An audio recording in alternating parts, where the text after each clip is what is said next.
Sir actually మనం already గత వీడియోలో చేసాము. అన్‌ఫార్చునేట్‌లీ ఎగ్జామ్ పేపర్ లీక్ అవ్వడం వల్ల. సో, ఇప్పుడు రీనీట్ ఎగ్జామ్ పెడుతున్నారు మెడికల్ స్టూడెంట్‌కి. సో, 21 జూన్‌కి. జూన్ 21 ఆ! ఓకే. సో, ఆ ఎగ్జామ్‌కి బైపీసీ స్టూడెంట్స్ అసలు ఆ ఫస్ట్ పేపర్ చూడగానే ఎలా అపియరెన్స్ అవ్వాలంటే, ఎలా రియాక్ట్ అవ్వాలంటారు? చాలా వరకు చాలా కన్‌ఫ్యూజన్‌లో ఉంటారు పిల్లలు.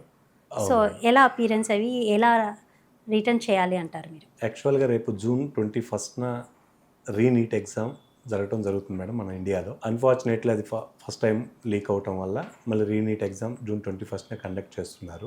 నేను 26th year madam. 26th year physics లెక్చరర్‌గా.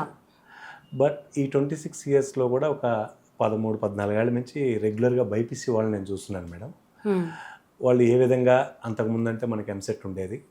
ఇప్పుడు 2019 నుంచి నీట్‌లోకి వచ్చాం కాబట్టి, ఆ నీట్ ఎగ్జామ్ వాళ్ళు ఎలా అపీరియన్స్ అయితే అంటే యాక్చువల్‌గా నీట్ పేపర్ చూడంగానే ఆ పిల్ల వాళ్ళ అభిప్రాయాలు ఎలా ఉంటాయి, ఫస్ట్ అసలు దేంతో బిగించేయాలి, దేంతో బిగించేస్తే వాళ్ళు గవర్నమెంట్ మెడికల్ కాలేజీలో సీట్ తెచ్చుకోవచ్చు, అసలు ఏ విధంగా ఎగ్జామినేషన్ ఆ 3 hours 15 minutes యాక్చువల్గా అయితే లాస్ట్ 3 hours ఉండేది. ఇప్పుడు 15 minutes కొద్దిగా పెంచారు. ఎందుకంటే వాళ్ళకి ఆ సైన్ వర్క్లు అవి ఉంటాయి అని చెప్పి ఎన్నో కంప్లైంట్స్ ఇండియా గవర్నమెంట్కి వెళ్ళటం వల్ల 15 minutes ఎక్స్టెన్షన్ ఇచ్చారు.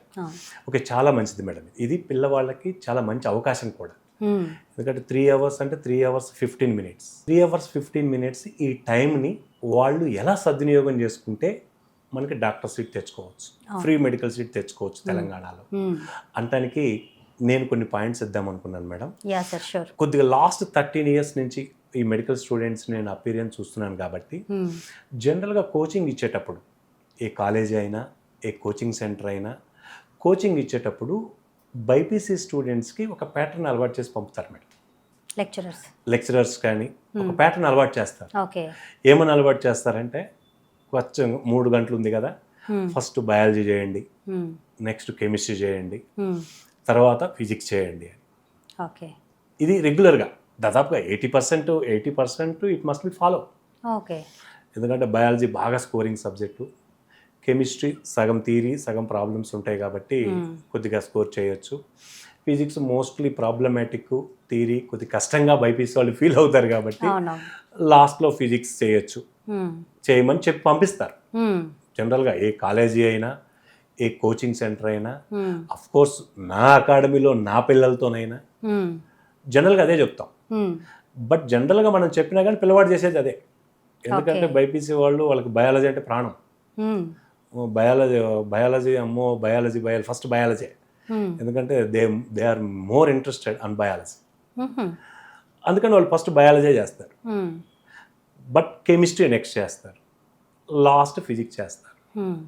దీనివల్ల ఈ ప్యాటర్న్ వాళ్ళు అవలంబించడం వల్ల లాస్ట్ ఒక 4-5 yearsలో కొన్ని డ్రాబ్యాక్స్ నేను గమనించాను మేడం.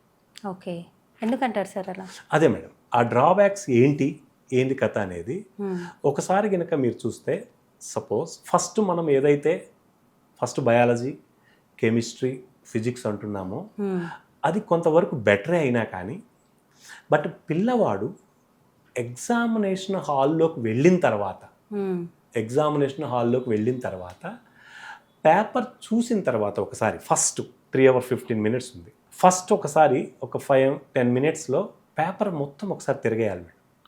అంటే ఫస్ట్ పేపర్ మొత్తం చదవాలంట. ఫస్ట్ పేపర్ మొత్తం చదవడానికి అసలు అదే 1 year 1 hour పడుతుంది. అట్లా కాదు, పేపర్ ఏంటంటే ఒక తిప్పాలి, ఒక 10 minutes పేజీ టు పేజీ చూసుకుంటా.